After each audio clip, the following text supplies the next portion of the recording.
J'ai payé un laboratoire d'ADN pour tester la paternité de mon fils, et ils ont appelé le FBI au lieu de me donner les résultats. La femme au téléphone s'est présentée comme le docteur Caroline Fischer de GenTech Lab, et sa voix avait une tension qui m'a immédiatement indiqué que quelque chose n'allait pas. Monsieur Brennan, je vous appelle concernant le test de paternité que vous avez soumis il y a 9 jours. Identifiant de l'échantillon 8842 JKL. Nous avons besoin que vous veniez immédiatement à notre établissement. Ne discutez de cet appel avec personne. Le FBI est en route pour vous parler. Ma main est devenue insensible autour de mon téléphone. Le FBI? J'avais soumis un simple test de paternité parce que mon fils de 3 ans, Ethan, ne ressemblait ni à moi ni à ma femme, Melissa. Parce que le doute me rongeait depuis 3 ans, parce que j'avais besoin de savoir si mon mariage était bâti sur des mensonges. Que pouvait bien vouloir le FBI d'un test de paternité? La voix du docteur Fischer a traversé ma panique. Monsieur Brennan, j'ai besoin que vous confirmiez que vous avez soumis des échantillons pour vous-même et pour un enfant nommé Ethan Brennan, âgé de 3 ans et 2 mois. Je l'ai confirmé, ma voix fonctionnant à peine. Que se passe-t-il? Y a-t-il un problème avec les résultats? Il y a eu une pause, et quand elle a parlé à nouveau, sa voix était plus basse, presque effrayée. Monsieur Brennan, l'ADN de votre fils est signalé dans plusieurs bases de données fédérales. Dès que nous avons exécuté son profil, notre système a déclenché des alertes automatiques au FBI, à la sécurité intérieure et au Centre national pour les enfants disparus et exploités. Je n'ai jamais vu cela se produire en 15 ans de gestion de ce laboratoire. Vous devez venir ici maintenant. J'ai conduit jusqu'à GenTech Lab dans un état second, mes mains serrant si fort le volant que mes jointures sont devenues blanches. Signalé dans les bases de données fédérales. Ethan avait 3 ans.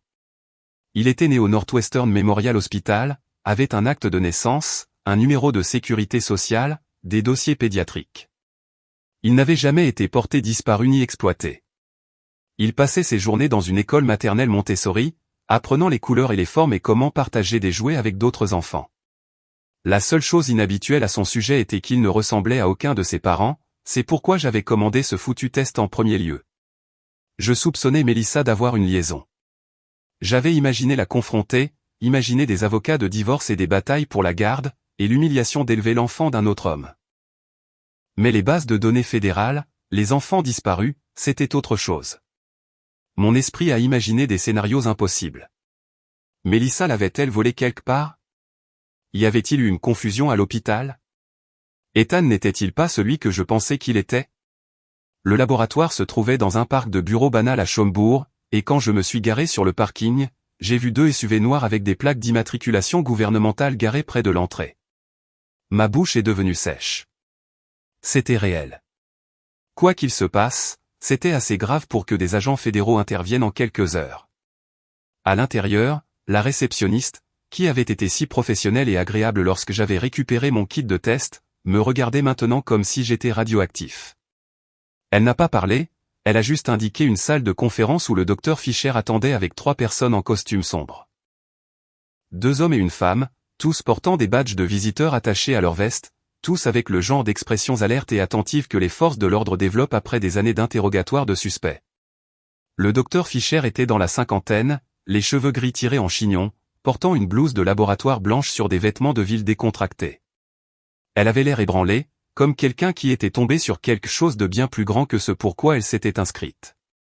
Monsieur Brennan, ce sont les agents spéciaux Kowalski, Deloca et Wang du FBI. Ils doivent vous poser quelques questions sur votre fils. L'agent Kowalski, le plus âgé des 2 hommes, a fait un geste vers une chaise. Asseyez-vous, monsieur Brennan. Nous devons comprendre comment vous êtes entré en possession de cet enfant. En possession? Le libellé faisait passer Ethan pour un bien volé, comme quelque chose que j'avais acquis illégalement. Je suis son père, ai-je dit, mais ma voix est sortie incertaine, interrogative. L'étais-je? Qu'avait montré le test ADN avant que le FBI ne s'en mêle? L'agent Kowalski a sorti une tablette et l'a tournée vers moi, montrant une photo d'une jeune femme, peut-être 25 ans, avec de longs cheveux noirs et des traits délicats. Reconnaissez-vous cette femme? Je ne l'avais jamais vue de ma vie. Je le leur ai dit, et l'agent Deloca, la femme, s'est penchée en avant. Elle s'appelait Natasha Vulkov. Elle était une ressortissante russe qui est entrée aux États-Unis avec un visa étudiant il y a 6 ans. Elle a disparu il y a 4 ans d'une université de Boston. 3 mois plus tard, son corps a été retrouvé dans une zone industrielle à l'extérieur de Philadelphie. Elle était morte depuis environ 8 semaines lors de sa découverte. La cause du décès était la strangulation manuelle. Elle était enceinte de 4 mois lorsqu'elle est décédée. La pièce a basculé. J'ai agrippé le bord de la table. Qu'est-ce que cela a à voir avec mon fils? L'agent Wang, qui était resté silencieux jusqu'à présent, a parlé d'un ton prudent et mesuré. L'ADN de votre fils correspond à celui de Natasha Vulkoff. Selon notre analyse, il y a une probabilité de 99,7% qu'elle soit sa mère biologique, ce qui signifie que votre fils est l'enfant qu'elle portait lorsqu'elle a été assassinée. Ce qui signifie que quelqu'un a extrait cet enfant de son corps, l'a gardé en vie et l'a en quelque sorte placé sous votre garde. Nous devons savoir comment cela s'est produit, Monsieur Brennan. Nous devons tout savoir sur la façon dont vous avez eu cet enfant. Ma vision se rétrécissait. Je pensais que j'allais vomir. Mélissa. Oh, mon Dieu. Mélissa, qu'avait-elle fait? Je leur ai tout raconté, ma voix tremblant, mes mains à plat sur la table de conférence pour les empêcher de trembler. Mélissa et moi étions mariés depuis 5 ans quand elle est tombée enceinte, ou quand elle a prétendu qu'elle était tombée enceinte. Nous essayions depuis 2 ans sans succès. Traitement de fertilité, suivi de l'ovulation, tout le processus humiliant. Puis un jour, elle m'a dit qu'elle était enceinte, m'a montré un test de grossesse positif, a commencé à présenter tous les symptômes normaux, nausées matinales, fatigue, envie de nourriture. J'étais tellement heureux que je n'avais rien remis en question. Elle avait pris du poids. Son ventre avait grossi. Elle s'était plainte de douleurs au dos et de chevilles enflées. Nous avions préparé une chambre d'enfant, suivi des cours de préparation à l'accouchement, lu des livres sur la parentalité. À 8 mois, elle m'a dit qu'elle voulait accoucher dans un centre de naissance plutôt qu'à l'hôpital, qu'elle voulait une expérience plus naturelle, que les hôpitaux étaient trop cliniques et froids. J'avais soutenu sa décision. J'avais entièrement confiance en elle. Elle avait commencé le travail un dimanche matin, et je l'avais conduite au centre de naissance à Aurora, un petit établissement géré par des sages-femmes certifiées. Il m'avait envoyé dans la salle d'attente, disant qu'elle voulait de l'intimité pendant l'accouchement, que certaines femmes préféraient ne pas avoir leur partenaire présent. J'avais attendu pendant 6 heures, arpentant et anxieux, jusqu'à ce qu'une sage-femme sorte tenant un petit paquet et dise « Félicitations, vous avez un fils ». J'avais tenu Ethan pour la première fois dans cette salle d'attente.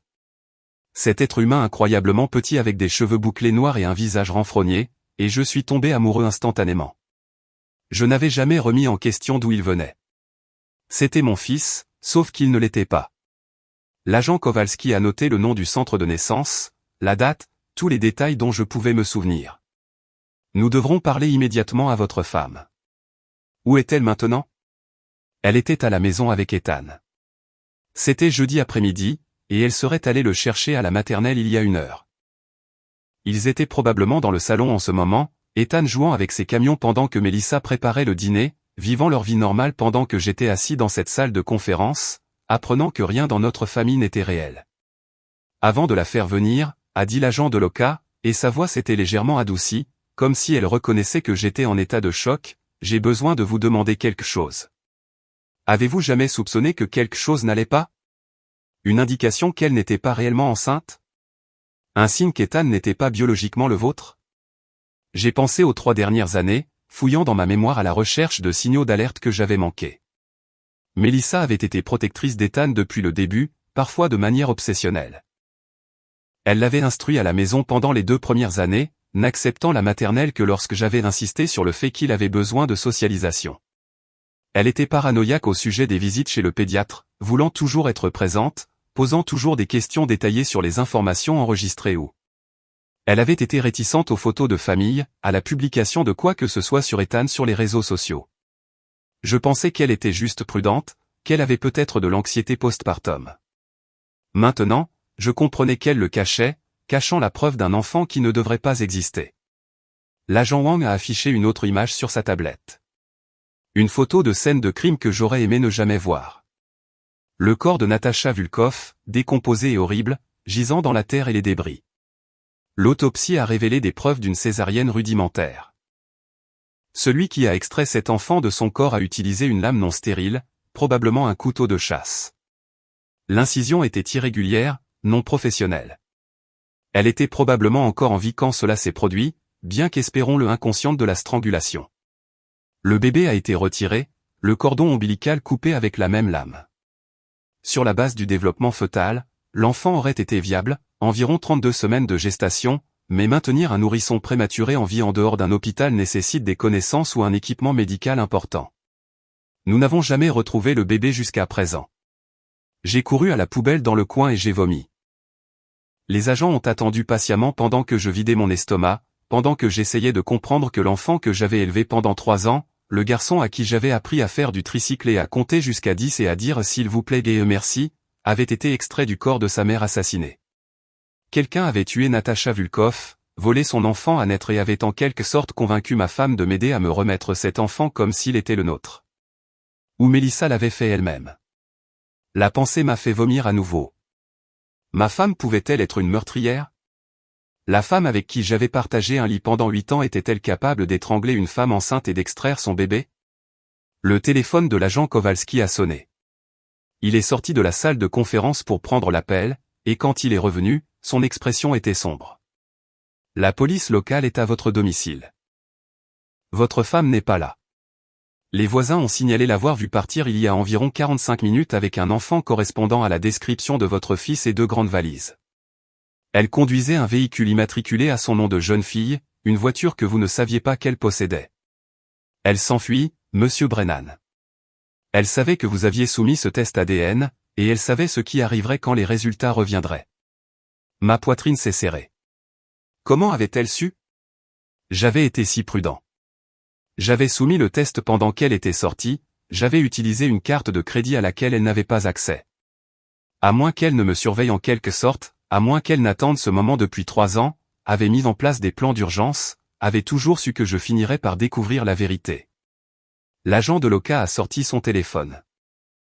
Nous émettons une alerte Amber pour Ethan Brennan, âgé de 3 ans, cheveux bouclés noirs, yeux bruns, environ 16 kg. Vu pour la dernière fois avec Melissa Brennan, âgée de 34 ans, cheveux auburn, yeux verts, 1,68 m. Description du véhicule en cours d'envoi. Monsieur Brennan, j'ai besoin que vous réfléchissiez très attentivement. Votre femme a-t-elle des propriétés que nous ne connaissons pas? Des amis ou de la famille qui pourraient la cacher? Un endroit où elle pourrait s'enfuir? J'ai essayé de réfléchir à travers la panique.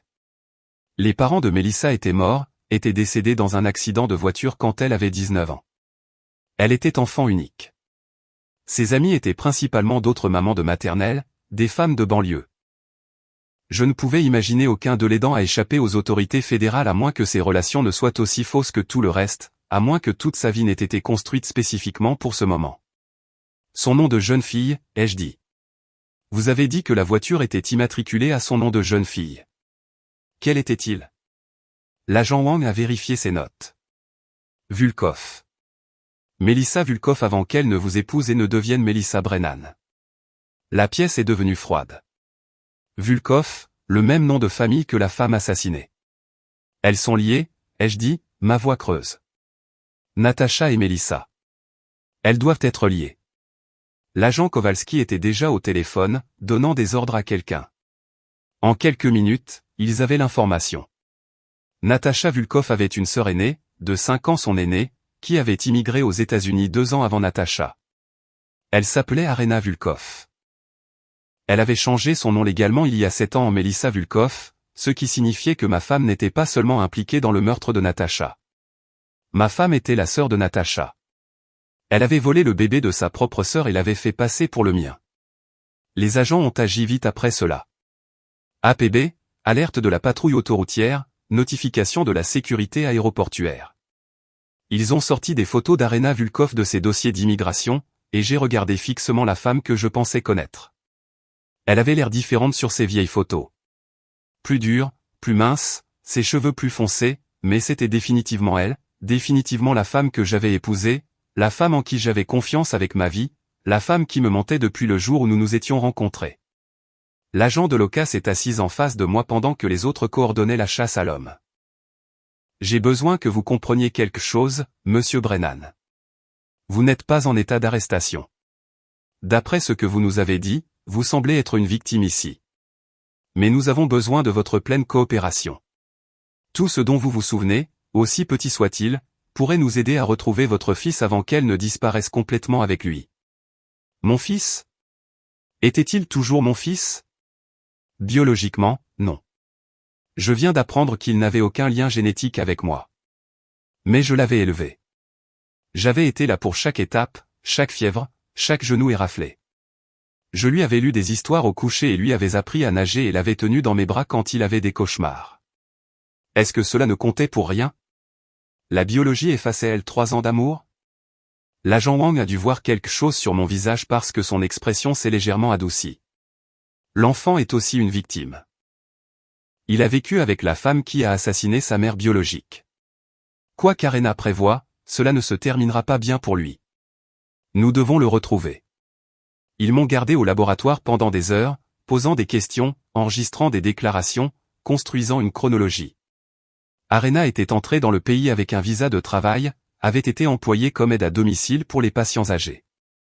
Elle m'avait rencontré dans un café à Lincoln Park il y a 5 ans, une rencontre apparemment aléatoire que je comprenais maintenant avait été soigneusement orchestrée. Elle avait fait des recherches sur moi, m'avait ciblé spécifiquement. Pourquoi? Qu'est-ce qui m'avait rendu utile? L'agent Kowalski avait des théories. Vous êtes financièrement stable, sans casier judiciaire, respecté dans votre communauté. Vous êtes architecte, ce qui signifie un horaire flexible et la possibilité de travailler à domicile parfois. Vous êtes une bonne couverture pour une femme qui avait besoin de cacher un enfant. Elle vous a utilisé pour créer une fausse identité pour Ethan, pour lui obtenir un acte de naissance et un numéro de sécurité sociale, pour le rendre légitime dans le système. Elle avait besoin d'une famille américaine normale pour se cacher derrière. Je me sentais malade. Chaque moment de notre relation avait été une manipulation. La rencontre au café, les rendez-vous, la romance, la proposition.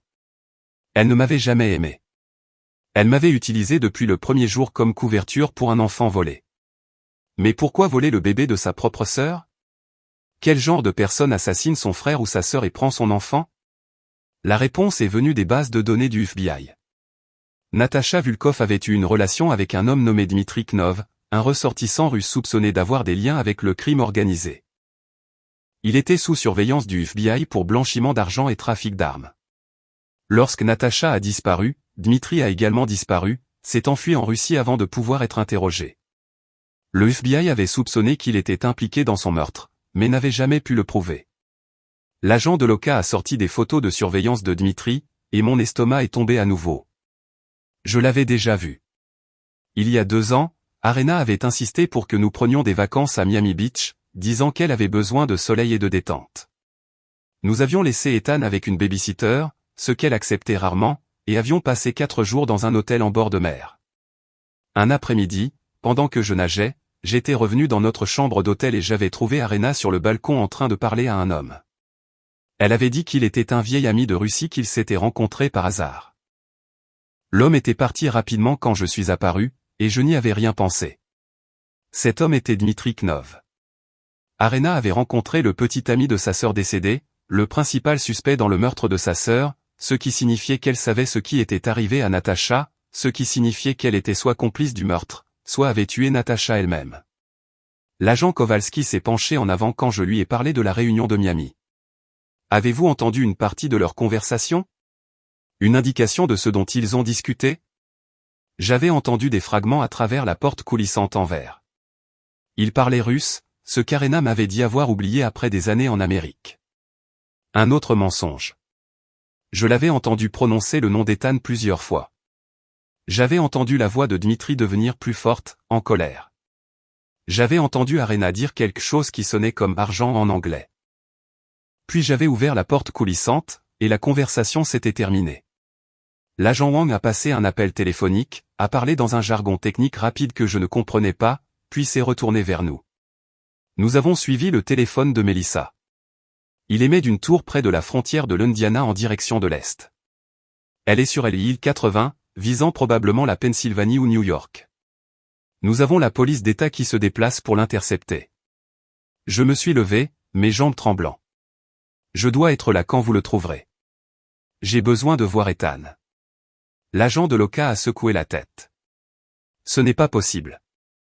C'est une enquête fédérale active et une situation d'otage potentiel. Nous ne pouvons pas avoir de civils présents. Il me connaît, ai-je insisté. Si vous la coincez, si cela se transforme en une impasse, Ethan va être terrifié. Il a besoin de voir un visage familier. Laissez-moi vous aider. Ils ont consulté tranquillement entre eux. Puis, l'agent Kowalski a hoché la tête à contre-cœur. Vous pouvez monter avec nous, mais vous restez dans le véhicule jusqu'à ce que nous sécurisions la scène.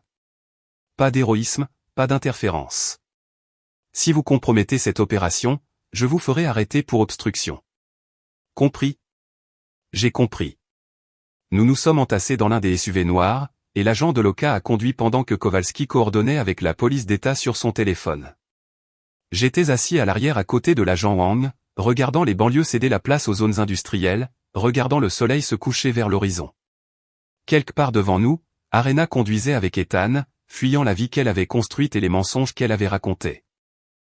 À quoi pensait-elle en ce moment? Quel était son objectif final? On ne tue pas quelqu'un, on ne vole pas son enfant et on ne maintient pas une tromperie élaborée pendant 3 ans sans avoir de plan. L'appel est arrivé 40 minutes plus tard. La police de l'État de l'Indiana avait les yeux sur le véhicule.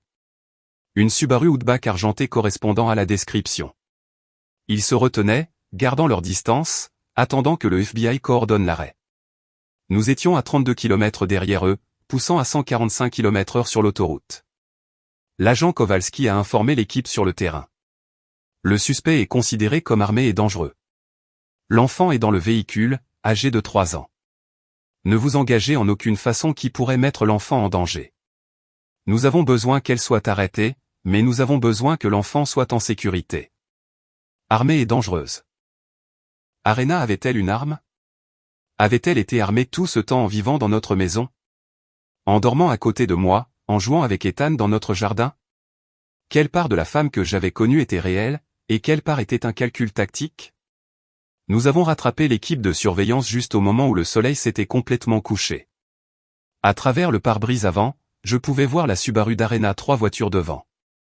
Je pouvais voir le siège auto distinctif sur la lunette arrière où Ethan serait attaché, probablement confus quant à la raison pour laquelle maman était venue le chercher plus tôt, avait fait des valises et conduisait quelque part sans papa. La police de l'État avait mis en place un barrage routier à 8 km. Le plan était de canaliser la circulation sur une seule voie, de ralentir tout le monde, puis de bloquer complètement la route et de la piéger. Procédure standard, propre, contrôlée, risque minimal pour les civils. Cela ne s'est pas passé comme prévu. D'une manière ou d'une autre, Arena a repéré le barrage routier avant que nous n'y arrivions. Peut-être a-t-elle vu les gyrophares au loin, ou peut-être écoutait-elle les fréquences radio de la police, s'attendant à cela. Elle a viré brusquement, traversant 3 voies de circulation et prenant une sortie à la dernière seconde. Les voitures ont klaxonné et freiné. Notre SUV a suivi, et soudain, nous étions dans une course-poursuite à grande vitesse à travers les routes rurales de l'Indiana. L'agent Delca était à la radio. Le suspect a quitté l'autoroute. Nous sommes sur County Road 4 Sense. Demande de soutien aérien. Un hélicoptère mettrait du temps à se déployer. Nous n'avions pas le temps. Arena conduisait comme quelqu'un qui n'avait rien à perdre, prenant des virages trop vite, grillant des panneaux stop. Je me suis calé contre la portière, terrifié à l'idée que nous ayons un accident, encore plus terrifié à l'idée qu'elle ait un accident avec Ethan dans la voiture. Comment pouvait-elle faire ça? Comment pouvait-elle le mettre en danger comme ça? À moins qu'elle ne l'ait jamais vraiment aimé. À moins qu'il n'ait toujours été qu'un moyen d'arriver à une fin. Mais quelle fin? Qu'est-ce qui valait la peine d'assassiner sa propre sœur? Nous l'avons suivie pendant 15 minutes à travers des routes de plus en plus rurales, des terres agricoles et des forêts des deux côtés. Puis ses feux de freinage ont clignoté, et elle a tourné brusquement sur un chemin de terre qui menait à un bois dense. Notre SUV a suivi, rebondissant sur les ornières et les nids de poules. Où allait-elle? C'était le milieu de nulle part. Il n'y avait rien ici à part des arbres et l'obscurité. Le chemin de terre s'est terminé à une clairière avec une petite cabane, le genre de pavillon de chasse que les riches utilisent 1 ou 2 fois par an. La voiture d'Arena a dérapé jusqu'à l'arrêt, et elle est sortie immédiatement, ouvrant la portière arrière et sortant Ethan de son siège auto. Notre SUV s'est arrêté à 50 mètres en arrière, et les 3 agents ont dégainé leurs armes. Arena Vuloff, FBI, posez l'enfant et mettez vos mains en l'air. Elle ne l'a pas posé. Elle a tenu Ethan contre sa poitrine comme un bouclier et a reculé vers la cabane. Ethan pleurait, son petit visage pressé contre son épaule, ses bras enroulés autour de son cou. Il portait sa chemise bleue préférée avec des dinosaures dessus, celle qu'il avait insisté pour porter tous les jours cette semaine. Il avait l'air si petit, si vulnérable. J'ai commencé à ouvrir la portière de la voiture, et l'agent Ang m'a attrapé le bras. Restez ici. Elle est instable. Elle pourrait avoir une arme. Arena a atteint le porche de la cabane et s'est retournée pour nous faire face. Dans les phares des deux véhicules, je pouvais voir clairement son visage. Elle avait l'air sauvage, désespérée, rien à voir avec la femme posée avec laquelle j'avais vécu. Elle criait quelque chose, mais je ne pouvais pas entendre par-dessus les pleurs d'Ethan. L'agent Kowalski a utilisé un mégaphone. Arena, vous êtes encerclée. Il n'y a pas d'issue. Posez Ethan, et nous pouvons parler. Personne ne doit être blessé. Elle a disparu dans la cabane avec Ethan, claquant la porte. En quelques secondes, les lumières de la cabane se sont allumées. Ce n'était pas aléatoire. Elle était déjà venue ici, avait préparé cet endroit comme un lieu de repli. Depuis combien de temps planifiait-elle ce moment? L'agent Delka se coordonnait avec l'équipe tactique qui était en route. 20 minutes, peut-être moins. Nous devions maintenir Arena confinée, la faire parler, assurer la sécurité d'Ethan jusqu'à l'arrivée des professionnels. L'agent Kowalski s'est approché lentement de la cabane, les mains visibles, l'arme haussée. Arena, je sais que vous pouvez m'entendre. Parlons de ce que vous voulez. Voyons comment mettre fin à cette situation en toute sécurité. Une fenêtre s'est brisée, des éclats de verre se sont répandus vers l'extérieur, et la voix d'Arena s'est fait entendre. Vous ne comprenez pas. Aucun de vous ne comprend. C'est mon neveu, le fils de ma sœur. Je l'ai sauvé. Sauvé? Elle l'avait sorti du ventre de sa sœur assassinée. Ce n'était pas sauvé. C'était une profanation. À moins que sa version des faits ne soit différente de la nôtre. À moins qu'il n'y ait quelque chose que nous ne savions pas. L'agent Kowalski a gardé sa voix calme. Alors aidez-nous à comprendre. Dites-nous ce qui s'est passé avec Natasha. Dites-nous comment Ethan s'est retrouvé sous votre garde. Nous voulons entendre votre version. Il y a eu un long silence. Puis la voix d'Arena à nouveau, à vive d'émotion. Dimitri l'a tué. Ma sœur était enceinte de son enfant, et quand elle a essayé de le quitter, quand elle a dit qu'elle irait à la police pour ses activités criminelles, il l'a étranglée. J'ai trouvé son corps avant quiconque. Elle était morte, mais le bébé était encore vivant à l'intérieur d'elle. Je pouvais le sentir bouger. J'avais travaillé comme aide-soignante à domicile. Je connaissais les procédures médicales de base. J'avais du matériel, des fournitures. J'ai fait la seule chose que je pouvais faire. J'ai sauvé mon neveu de la mort avec sa mère. Je l'ai maintenu en vie, puis j'ai trouvé un moyen de lui donner une vraie vie, une famille normale, un avenir. J'ai fait ce que je devais faire. L'agent Wang enregistrait tout sur son téléphone. C'était des aveux, qu'Arena s'en rende compte ou non. Elle avait admis avoir pratiqué une césarienne post-mortem non autorisée, avoir dissimulé un décès, avoir falsifié des documents pour créer la fausse identité d'Ethan. Même si son histoire sur Dmitri était vraie, elle avait commis de nombreux crimes. Et si elle avait été impliquée dans le meurtre de Natasha elle-même, tout cela était une diversion. L'agent Kowalski a réessayé. Arena, je crois que vous vouliez sauver le bébé, mais vous devez le laisser partir maintenant. Il a besoin de soins médicaux, doit être examiné, et vous devez sortir et nous dire tout ce que vous savez sur Dimitri Knopf. Aidez-nous à traduire le vrai tueur de votre sœur en justice. Un autre long silence. J'ai regardé les fenêtres de la cabane, cherchant un signe d'Ethan, une indication qu'il allait bien. Puis j'ai vu un mouvement dans l'une des fenêtres, un petit visage, des cheveux noirs bouclés pressés contre la vitre. Ethan. Il regardait les véhicules, les lumières, probablement confus et effrayé. Il m'a vu. Même à cette distance, j'ai su au moment où il m'a reconnu. Sa bouche s'est ouverte, probablement appelant « Papa », bien que je ne puisse pas l'entendre. Arena est apparue derrière lui, le tirant loin de la fenêtre. La prochaine voix qui est venue de la cabane n'était pas celle d'Arena. C'était celle d'un homme, avec un fort accent, parlant anglais. FBI, vous allez reculer de cette cabane. Vous fournirez un véhicule avec un réservoir plein. Vous garantirez un passage sur l'aéroport OR, où je tuerai la femme et l'enfant.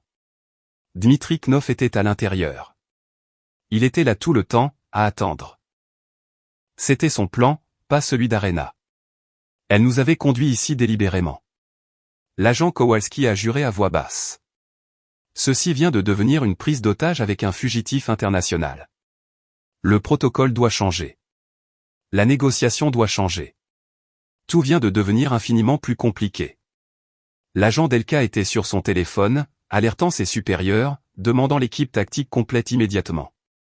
L'agent Wang s'est déplacé à l'arrière du SUV, a commencé à sortir du matériel plus lourd, gilet pare-balles, fusil, vision nocturne. Cela n'allait pas se terminer pacifiquement. Je ne pouvais plus rester assis dans la voiture. J'ai ouvert la portière et suis sorti avant que l'agent Hang ne puisse m'arrêter.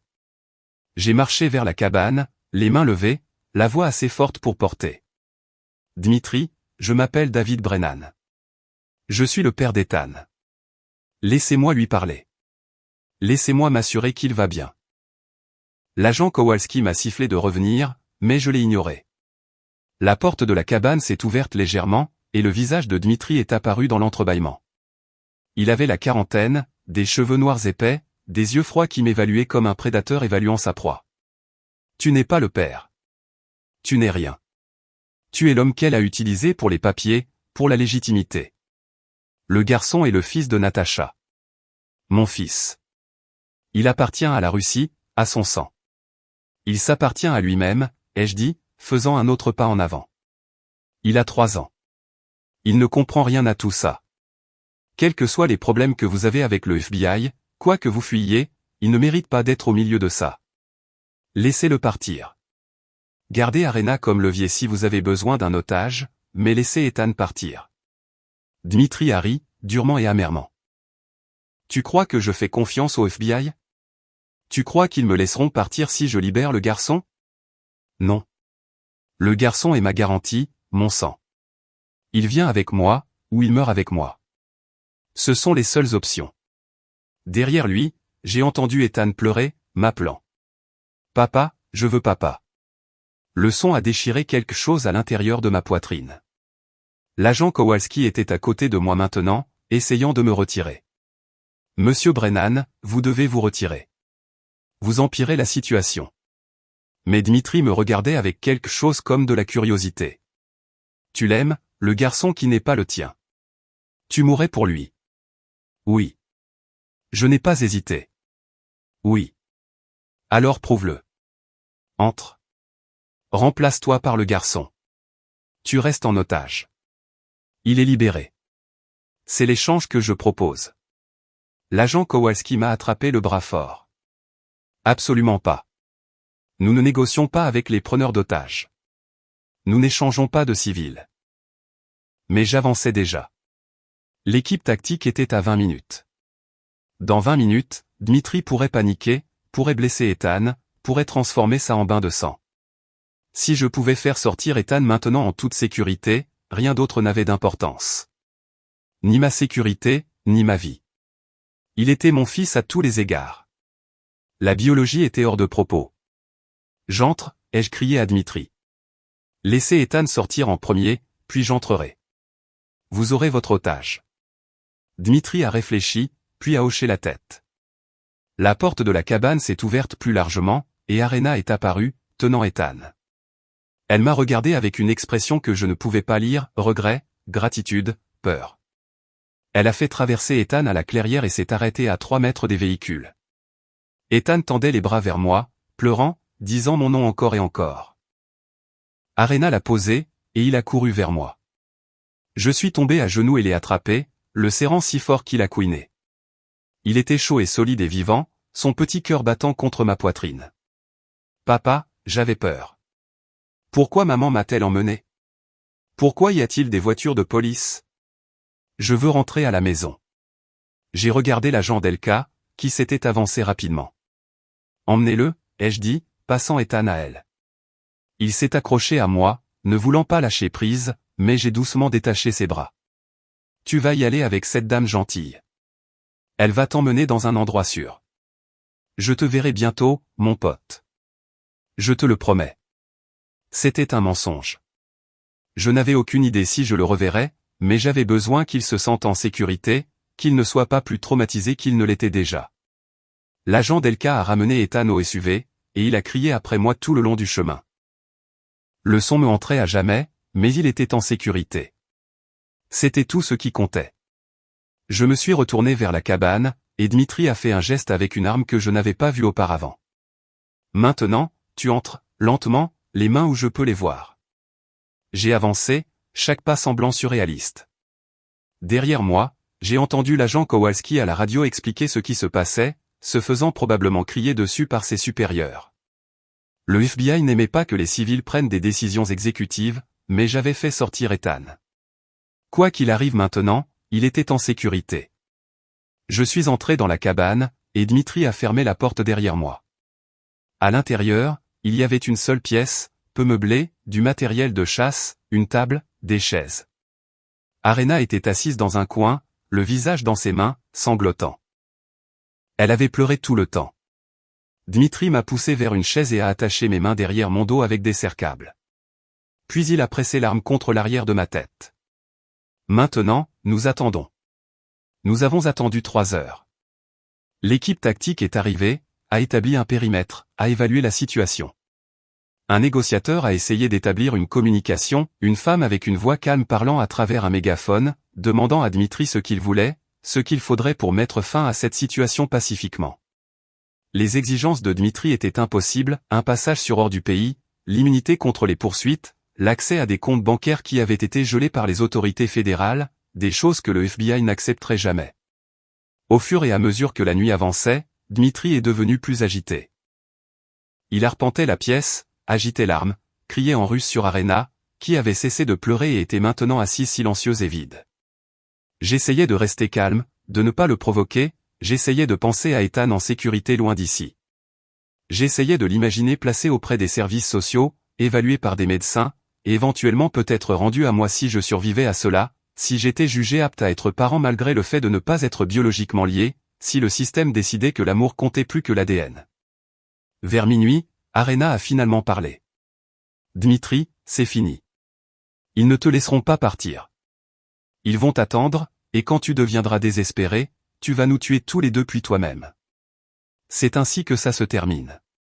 Laisse-le partir. Laisse David partir. Il est innocent dans tout ça. Ne garde que moi. C'est moi qui t'ai fait du tort. Dmitri s'est retourné vers elle, son visage tordu de rage. Tu m'as fait du tort. Tu as sauvé mon fils. Tu l'as pris après avoir tué Natacha, et tu lui as donné une vie. Tu crois que je ne sais pas? Tu crois que je suis stupide? Mon souffle s'est arrêté. Tuer Natacha. Arena avait tué sa propre sœur. Pas Dmitri. Arena. Elle s'est levée lentement, sa voix creuse. Elle allait te l'enlever. Elle allait disparaître avec ton enfant, et tu ne les retrouverais jamais. Elle allait détruire tout ce que tu as construit. J'ai fait ce que tu voulais mais n'avais pas le courage de faire toi-même. Je t'ai sauvé, puis j'ai sauvé ton fils.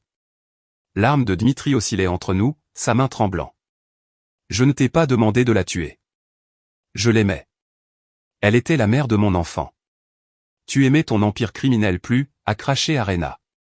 Tu aimais ton argent, ton pouvoir, ta réputation. Tu aurais choisi tout ça plutôt qu'elle, alors j'ai choisi pour toi, et j'ai protégé ton fils parce que Natacha était ma sœur, et je lui devais bien ça. L'arme était contre son front maintenant. Le doigt de Dmitri sur la gâchette, son visage déformé par le chagrin et la rage et quelque chose qui aurait pu être de la culpabilité. Tu as tout détruit. Oui, a dit Arena doucement. Je l'ai fait, et je le referai pour le protéger. Ce garçon est tout ce qui reste de Natacha. C'est tout ce qui compte. La fenêtre a explosé vers l'intérieur. Équipe tactique, grenade flash, fumée, chaos. Je me suis jeté de côté de la chaise, frappant le sol durement, mes mains toujours attachées derrière mon dos avec des serre-câbles. Coup de feu, proche et assourdissant, cri, botte sur le bois. Quelqu'un m'a attrapé, m'a traîné vers la porte. Je ne pouvais rien voir à travers la fumée, je ne pouvais rien entendre à part des bourdonnements. Dehors, ils ont coupé les serre-câbles et m'ont éloigné de la cabane. Des ambulanciers sont apparus, me vérifiant, me posant des questions que je ne pouvais pas traiter. Derrière moi, des agents sortaient des corps. Dmitri d'abord, une couverture sur son visage, mort, puis Arena, également couverte, également morte. L'équipe tactique les avait éliminés tous les deux lors de la brèche initiale, tir net, sans hésitation. L'agent Kowalski m'a trouvé assis sur le pare-choc d'une ambulance, enveloppé dans une couverture de survie bien que je n'ai pas froid. « Monsieur Brennan, êtes-vous blessé ?» J'ai secoué la tête. Je n'étais pas blessé. J'étais détruit, mais pas blessé. Ethan, où est-il? En sécurité. Il est dans un hôpital pour enfants à Indianapolis pour être évalué. Il va bien physiquement, pas de blessure. Psychologiquement, il aura besoin de temps, mais il vous réclame. L'agent Hank s'est approché, son expression sombre. Nous avons récupéré le téléphone de Dimitri. Il était en contact avec des associés en Russie qui prévoyaient de l'aider à fuir le pays avec Ethan. Il y avait de l'argent impliqué, beaucoup d'argent. Arena volait Dmitri depuis des années, détournant des fonds de ses comptes, utilisant Ethan comme levier. C'est pourquoi elle a rencontré Dmitri à Miami. Elle le faisait chanter, payez-la, ou elle le dénoncerait. Mais finalement, il en avait assez et est venu chercher son fils. L'agent Delcam a tendu son téléphone, me montrant des photos qu'ils avaient trouvées dans la cabane. Des photos de Natacha, enceinte et souriante, inconsciente que sa sœur prévoyait de la tuer. Des photos d'Arena pratiquant la césarienne dans ce qui ressemblait à un garage ou un entrepôt, ses mains ensanglantées, un minuscule nourrisson prématuré dans ses bras. Des photos d'Ethan nouveau-né, branché à du matériel médical qu'Arena avait dû voler dans des hôpitaux. Elle l'avait maintenu en vie pendant 3 mois avant de m'approcher, avant de commencer sa séduction élaborée, avant de construire le mensonge qui deviendrait notre vie. Pourrais-je le voir, ai-je demandé. Me laisseront-ils faire partie de sa vie? L'agent Kowalski s'est assis à côté de moi. C'est compliqué. Légalement, vous n'avez aucun droit parental. La mère biologique d'Ethan est morte. Son père biologique est mort, et la femme qui l'a élevé pendant 3 ans était sa tante qui a assassiné sa mère. Il n'y a pas de précédent pour ça. Les services de protection de l'enfance devront déterminer ce qui est dans son intérêt supérieur. Vous aurez besoin d'un avocat. Vous devrez vous battre pour la garde.